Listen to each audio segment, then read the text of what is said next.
Bonjour les sportifs connectés, c'est Jérôme du blog montrecardiogps.fr. Je vous fais une vidéo aujourd'hui sur comment entretenir la batterie de sa montre GPS.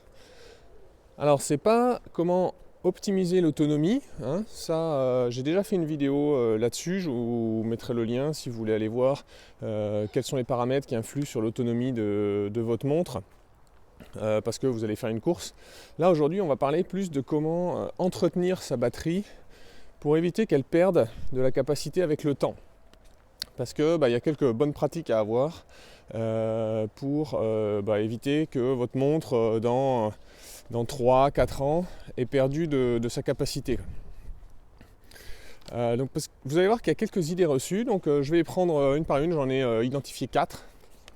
Et puis on va voir ensemble si c'est vrai, si c'est faux, et si c'est vrai, ce qu'il faut faire. Alors la première c'est il faut décharger la batterie complètement avant de la recharger.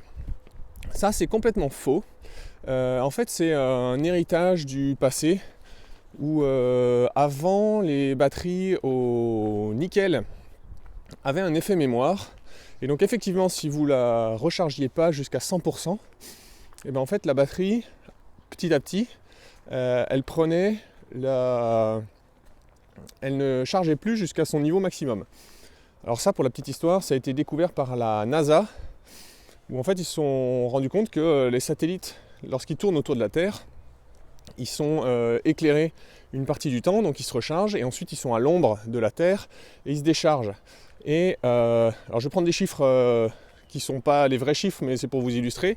Mettons que sur un cycle autour de la Terre, la batterie se recharge jusqu'à 70%, et qu'ensuite elle se décharge jusqu'à 30%. Et bien en fait, à force de se recharger que jusqu'à 70%, et bien ces 70% c'est devenu la nouvelle capacité de la batterie. Et du coup, petit à petit, leur satellite avait plus assez d'électricité. Mais donc ça, je vous le répète, c'est faux maintenant, puisque toutes les montres GPS ont maintenant des batteries au lithium. Et ça, avec les batteries au lithium, il n'y a plus d'effet mémoire. Cela dit, attention, les batteries au lithium, par contre, il ne faut pas les laisser décharger.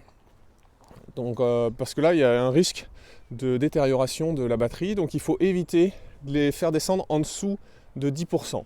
L'idéal, c'est quand elles arrivent entre 20 et 10%, de les recharger. Et puis, si vous voulez la stocker longtemps, en fait, il y a un effet d'autodécharge, c'est-à-dire que mais si vous la stockez, même éteinte, la batterie va diminuer doucement. Et donc là, vous risquez d'arriver dans le cas où vous allez passer en dessous des 10% et voir des zéros. Et là, c'est dangereux. Donc, ce qui est recommandé, c'est, si vous n'utilisez plus votre montre, c'est de la charger à 40-50% et de la stocker comme ça. Et puis ensuite, de vérifier. Alors, il faudra peut-être une fois tous les 6 mois ou une fois tous les ans, si jamais vous la stockez, vous ne l'utilisez pas pendant une longue période, de lui remettre un petit coup de charge pour la faire remonter un petit peu, mais surtout ne jamais la laisser à 0%. On arrive maintenant à la deuxième idée reçue, qui est qu'il faut faire des cycles de charge-décharge à 100% parce que la batterie a un nombre de cycles limité. Alors ça c'est vrai et faux. C'est vrai qu'une batterie au lithium a un nombre de cycles limité, c'est sa durée de vie. En général maintenant, avec les batteries de maintenant, c'est entre 1000 et 1200 cycles de recharge. Alors là du coup vous prenez un peu peur, parce que on peut faire le calcul, hein, si vous rechargez votre montre, mettons que vous fassiez pas mal de sport, vous la rechargez tous les 4-5 jours, 1200 cycles de recharge, vous avez un peu une estimation de la durée de vie de votre montre, à cause de la durée de vie de votre batterie. Alors, ça c'était pour la partie vraie. Maintenant, il y a la partie faux. C'est qu'en fait, c'est pas le nombre de fois que vous rechargez votre montre, c'est le nombre de cycles complets. C'est-à-dire que si vous... c'est un cycle c'est 100% de charge-décharge. Donc si vous rechargez 5 fois votre montre de 20%, ça compte comme un cycle pour la batterie. Donc c'est pour ça que c'est absolument pas nécessaire d'attendre et de faire des cycles de charge et décharge complets, parce que si vous rechargez 5 fois 20%, pour ce qui est de la durée de vie de la batterie, ça comptera comme un cycle de charge-décharge. Donc voilà, vrai et faux à la fois. Ensuite, ce qu'on entend souvent aussi, c'est la première fois qu'on la recharge, avant de l'utiliser, il faut la recharger à 100%. Ça c'est faux, ça n'a absolument aucune incidence, aucun intérêt sur la durée de vie de la batterie. Mais c'est quand même conseillé de le faire, parce qu'en fait, ça permet de calibrer la jauge. C'est-à-dire qu'en fait, si vous démarrez et que votre batterie est chargée qu'à 80%, vous allumez la montre et vous commencez à l'utiliser comme ça, le soft de la montre, il risque de croire que la capacité de la batterie, c'est ça le 100% qu'elle a. Donc ça veut dire que du coup elle est mal calibrée parce qu'elle va croire qu'elle dispose d'une quantité d'énergie comme ça, alors qu'en fait ça, elle est juste rechargée à 80% et qu'en fait le 100% c'est un petit peu plus. Donc ça fausse un petit peu les calculs après de ce que la montre vous indique quand elle vous indique qu'il reste plus que 20% et en fait il restera un petit peu moins que 20%.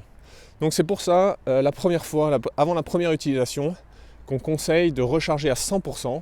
Comme ça la montre elle sait quelle est la capacité réelle et complète de la batterie. Et je vous ai dit qu'on avait 4 IM idées reçues, c'est le fait que l'autonomie diminue avec le temps. Ça malheureusement c'est vrai. En fait chaque fois que vous faites un cycle de recharge, la batterie perd un petit peu de sa capacité. Alors au début c'est un tout petit peu, c'est imperceptible, et puis plus ça va et plus ça augmente.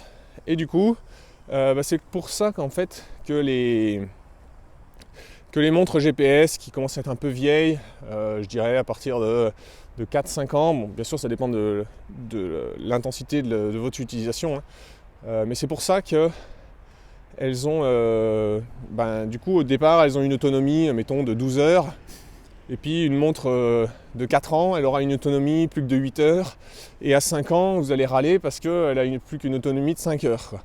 Et donc au début vous la rechargiez tous les 5 jours, et puis maintenant vous mettez à la recharger tous les 3 voire même 2 jours. Et donc ça c'est vrai. Et justement c'est pour ça qu'il faut faire attention à bien respecter tout ce que je vous ai dit jusqu'à maintenant. C'est pour essayer d'augmenter le plus possible cette durée de vie de la batterie. Et donc essayer de repousser le plus longtemps possible ce moment où finalement la capacité de la batterie elle devient si faible que ça vous gêne dans l'utilisation. Donc voilà, les 4 idées reçues. Vous pouvez revenir en arrière si vous voulez revoir un petit peu comment donc bien faire attention à l'entretien de votre batterie, parce que c'est un élément essentiel maintenant que les batteries sont pas remplaçables sur les montres. Si vous le faites vous-même, déjà c'est pas facile et vous allez perdre l'étanchéité, enfin bref, il y a tout un tas de choses qui en découlent. Donc laissez un j'aime sur cette vidéo, regardez-la une deuxième fois pour être bien sûr d'avoir compris ce qu'il faut faire et ce qu'il ne faut pas faire. Et puis ensuite, abonnez-vous, comme ça je vous retrouverai samedi prochain pour une autre vidéo. Ou si vous ne regardez pas cette vidéo un samedi, n'importe quel jour, vous serez prévenu lorsque je poste une vidéo sur un nouveau test ou un nouveau conseil ou une nouvelle explication un petit peu technique.